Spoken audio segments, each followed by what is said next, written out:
श्री कृष्ण अर्जुन से कहते हैं, धर्म वह विचार है जिसके अनुसार हर किसी का एक उद्देश्य होता है और उस उद्देश्य को पूरा करने के लिए हर व्यक्ति जिम्मेदार होता है।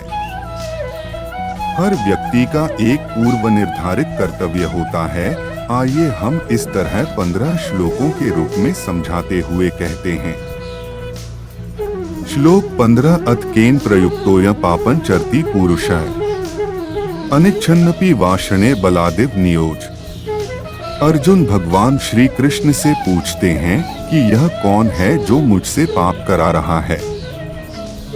मेरी तो इच्छा भी नहीं है, मुझे ऐसा लगता है कि बलपूर्वक मुझसे यह काम करवाया जा रहा है। भावार्थ, यह अर्जुन का तात्पर्य है कि मनुष्य न चाहते हुए भी पाप कर्म के लिए प्रेरित क्यों होता है। ऐसा लगता है कि उसे बलपूर्वक उनमें लगाया जा रहा है। यह ऐसा क्यों होता और कैसे होता है तथा कौन करता है। श्लोक 14 काम एष क्रोध एष रजोगुण समुद्भवः महाश्नो महापापमा विध्येन्मे वैरिणम 37। भगवान श्री कृष्ण अर्जुन को बताते हैं कि मनुष्य से पाप करने वाला रजोगुण है। रजोगुण से काम उत्पन्न होता है जो बाद में क्रोध का रूप धारण करता है और जो इस संसार का पापी शत्रु है। भावार्थ, यह भगवान श्री कृष्ण का तात्पर्य है कि रजोगुण के कारण काम क्रोध उत्पन्न होता है और यही मनुष्य को पाप करने के लिए प्रेरित करता है। यह मनुष्य का सबसे बड़ा पापी शत्रु है। श्लोक 13 आवृतन ज्ञान में तेन ज्ञानिनो नित्य वैरिणा कामरूपेण कौन्तेय दुष्परिणालेन च 39। भगवान श्री कृष्ण अर्जुन को बताते हैं कि यह मनुष्य के ज्ञान को ढक देता है और ज्ञानी लोगों का सबसे बड़ा शत्रु है। हे अर्जुन, मनुष्य के अंदर काम के रूप में एक ऐसी अग्नि बनकर निवास करता है जो कभी बुझती नहीं है। भावार्थ, यह भगवान श्री कृष्ण का तात्पर्य है कि यहाँ ज्ञानी व्यक्ति के संपूर्ण ज्ञान को ढक देता है, अर्थात नष्ट कर देता है। यह ज्ञानियों का सबसे बड़ा शत्रु है। हे कुंती पुत्र, यह काम के रूप आता है और एक ऐसी अग्नि के रूप में रहता है जो कभी नष्ट नहीं होती। श्लोक 12 इंद्रियाणि मनो बुद्धिरस्याधिष्ठान मुच्यते एतैर्विमोह्यत येष ज्ञानमावृत्य देहिनम 40। भगवान श्री कृष्ण अर्जुन को बताते हैं कि यह काम इंद्रिय मन बुद्धि में विद्यमान रहकर ज्ञान को अपने वश में करके ज्ञान उसको नष्ट कर देता है।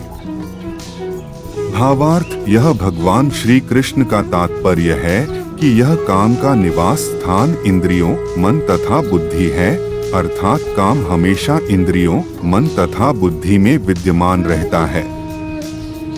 इसके द्वारा यह काम जीवात्मा के वास्तविक ज्ञान को मोहित कर ज्ञान को ढक देता है, अर्थात नष्ट कर देता है। श्लोक 11 तस्मात् त्वमिन्द्रियाण्यादौ नियम्य भर्तर्षभ पापमान प्रजिह्येनम ज्ञान विज्ञान नाशन 41। इसलिए हे अर्जुन, तुम काम को वश में करने के लिए इंद्रियों से शुरुआत करो, क्योंकि यह काम तुमसे इतने पाप करवाएगा कि तुम्हारी ज्ञान विज्ञान बुद्धि नष्ट हो जाएगी। भावार्थ, इसलिए हे अर्जुन, प्रारंभ में ही इंद्रियों को वश में करके इस पाप के महान काम का दमन करो, क्योंकि अगर तुमने ऐसा नहीं करा तो यह तुम्हारी पूरी बुद्धि को नष्ट कर देगा और ज्ञान तथा आत्म साक्षात्कार के इस विनाशकर्ता का वध करो। श्लोक 10 श्रुति विप्रतिपन्नाते यदा स्थास्यति निश्चला समाधावचला बुद्धिस्तदा योगम वाप्स्यसि। जब तुम्हारा मन वैदिक ज्ञान के कर्म फलों से प्रभावित ना हो और वह आत्मा साक्षात्कार की समाधि में स्थिर हो जाए, तब तुम्हें दिव्य चेतना प्राप्त हो जाएगी। भावार्थ, जितने लोग होते हैं उतने किस्म की बातें होती है और जितनी बातें होती है उतने तरीके से बुद्धि सोचती है। जब दिमाग बुद्धि स्थिर होकर एक जगह या परमात्मा में लग जाती है तो उसे ही योग कहते हैं। बुद्धि का स्तर हो जाना ही एकाग्रता कहलाता है। स्थिर होकर एकाग्रता से कुछ करने को समाधि की स्थिति भी कहते हैं। श्लोक 9 शस्त्राणि नैन दहति पावकः न चैन क्लेद्यन्त्यापो न शोष्यति मारुतः। भगवान श्री कृष्ण अर्जुन को बताते हैं कि आत्मा न तो कभी भी या किसी भी प्रकार के शस्त्र द्वारा खंड खंड नहीं किया जा सकता है। आत्मा को न अग्नि द्वारा जलाया जा सकता है, न जल द्वारा भिगोया जा सकता है, न वायु द्वारा सुखाया जा सकता है। भावार्थ यह भगवान श्री कृष्ण का तात्पर्य है कि शरीर में रहने वाले देह का कभी भी वध नहीं किया जा सकता। वह अजन्मा, नित्य, शाश्वत तथा पुरातन है। इसलिए उसे इसी भी बात की चिंता नहीं करनी चाहिए। श्लोक 8 यदा यदा हि धर्मस्य ग्लानिर्भवति भारत अभ्युत्थानमधर्मस्य तदात्मानं सृजाम्यहम् परित्राणाय साधूनां विनाशाय च दुष्कृतां धर्म संस्थापनार्थाय संभवामि युगे युगे। भगवान श्री कृष्ण अर्जुन को बताते हैं कि जब भी और जहाँ भी धर्म की ग्लानि, पतन, हानि होती है और अधर्म की प्रधानता, वृद्धि होने लगती है, तब तब मैं धर्म की वृद्धि के लिए अवतार लेता हूँ। भक्तों का उद्धार करने, दुष्टों का विनाश करने तथा धर्म की फिर से स्थापना करने के लिए हर युग में प्रकट होता रहूंगा। भावार्थ यह भगवान श्री कृष्ण का तात्पर्य है कि मनुष्य को हमेशा धर्म का पालन करते रहना चाहिए और जब जब धर्म की हानि या धर्म का पालन नहीं होगा, सज्जन पुरुषों के कल्याण के लिए और दुष्कर्मियों के विनाश के लिए और धर्म की स्थापना के लिए मैं श्री कृष्ण युगों युगों से प्रत्येक युग में जन्म लेता रहूंगा। श्लोक 7 कर्मण्येवाधिकारस्ते मा फलेषु कदाचन माँ कर्मफल हेतुर्भूर्मा ते संगोस्त्व कर्मणि। भगवान श्री कृष्ण अर्जुन को बताते हैं कि कर्म पर ही तुम्हारा अधिकार है, लेकिन कर्म के फलों में कभी नहीं, इसलिए कर्म को फल के लिए मत करो और न ही कर्म न करने में कभी अशक्त हो। भावार्थ यह भगवान श्री कृष्ण का तात्पर्य है कि हर मनुष्य के हाथ में कर्म करना तो है, पर कर्म का फल ले पाना मनुष्य के हाथ में नहीं है। इसलिए मनुष्य को कर्म करते रहना चाहिए, लेकिन फल की चिंता न करते हुए। श्लोक 6 ध्यायतो विषयान् पुंसः संगस्तेषु जायते संगात् संजायते कामः कामात् क्रोधोऽभिजायते। भगवान श्री कृष्ण अर्जुन को बताते हैं कि विषयों के बारे में सोचते रहने से मनुष्य की उनमें आसक्ति उत्पन्न हो जाती है। इससे मनुष्य में काम यानी इच्छा उत्पन्न होती है और काम से क्रोध की उत्पत्ति होती है। भावार्थ यह भगवान श्री कृष्ण का तात्पर्य है कि एक मनुष्य में काम, क्रोध आदि की उत्पत्ति कैसे होती। सर्वप्रथम विषयों के बारे में बार बार सोचने देखने के कारण मनुष्य में उसको पाने की, उसे प्राप्त करने की इच्छा उत्पन्न होती। इच्छा के कारण काम और काम के कारण क्रोध उत्पन्न होता है। इसलिए मनुष्य को किसी भी विषयों के प्रति ध्यान नहीं देना चाहिए, बस एकमात्र ईश्वर का ध्यान करना चाहिए। श्लोक 5 क्रोधात् भवति सम्मोह सम्मोहात् स्मृति विभ्रमः स्मृतिभ्रंशानुद्धिनाशो बुद्धिनाशात् प्रणश्यति। क्रोध से पूर्ण मोह अहंकार उत्पन्न होता है।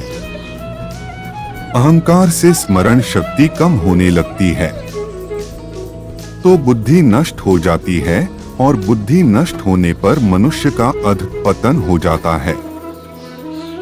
भावार्थ यह भगवान श्री कृष्ण का तात्पर्य है कि मनुष्य किस तरह अपना नाश करता है। मनुष्य की मति क्रोध के कारण मारी जाती है, यानी मूढ़ हो जाती है, जिससे स्मृति भ्रमित हो जाती है। स्मृति भ्रम हो जाने से मनुष्य की बुद्धि नष्ट हो जाती है और बुद्धि का नाश हो जाने पर मनुष्य खुद अपना ही का नाश कर बैठता है।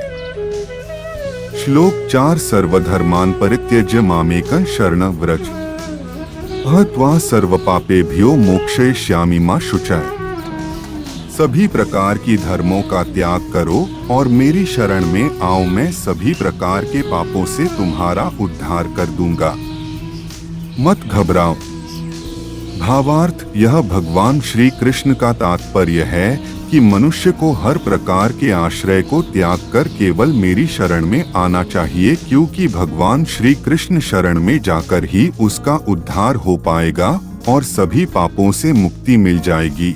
इसलिए शोक मत करो। श्लोक 3 जन्म कर्म च मे दिव्यमेवं यो वेत्ति तत्वतः त्यक्त्वा देह पुनर्जन्म नैति मामेति सोऽर्जुन। जो मनुष्य मेरे आविर्भाव, मेरे दिव्य प्रकृति को जानता है, वह इस शरीर को छोड़ने पर फिर जन्म को प्राप्त नहीं होता, अपितु मेरे धाम को प्राप्त होता है। भावार्थ, यह भगवान श्री कृष्ण का तात्पर्य है कि मेरे कर्म दिव्य, निर्मल और अलौकिक हैं। इस प्रकार जो मनुष्य तत्व को जान लेता है, वह शरीर को त्याग कर इस भौतिक संसार में पुनः जन्म नहीं लेता, किंतु मुझे ही प्राप्त होता है। जो मनुष्य मुझे जान लेता है, वह जन्म मृत्यु के चक्र से मुक्त हो जाता है। श्लोक 2 श्रद्धावान लभते ज्ञान तत्पर संयतेन्द्रियः ज्ञान लब्ध्वा परां शांतिं चिरेणाधिगच्छति। जो श्रद्धा रखने वाले मनुष्य ज्ञान प्राप्त करता है और जिसने इंद्रियों को वश में कर लिया है, वह इस ज्ञान को प्राप्त करने का अधिकारी है और इसे प्राप्त करते ही वह तुरंत आध्यात्मिक शांति को प्राप्त करते हैं। भावार्थ, श्रद्धा रखने वाले मनुष्य, अपनी इंद्रियों पर संयम रखने वाले मनुष्य साधन पारायण हो अपनी तत्परता से ज्ञान प्राप्त करते हैं, फिर ज्ञान मिल जाने पर जल्द ही परम शांति प्राप्त होते हैं। इस वीडियो में इतना ही, मिलते हैं अगली वीडियो में। अपना ख्याल रखिए। राधे राधे।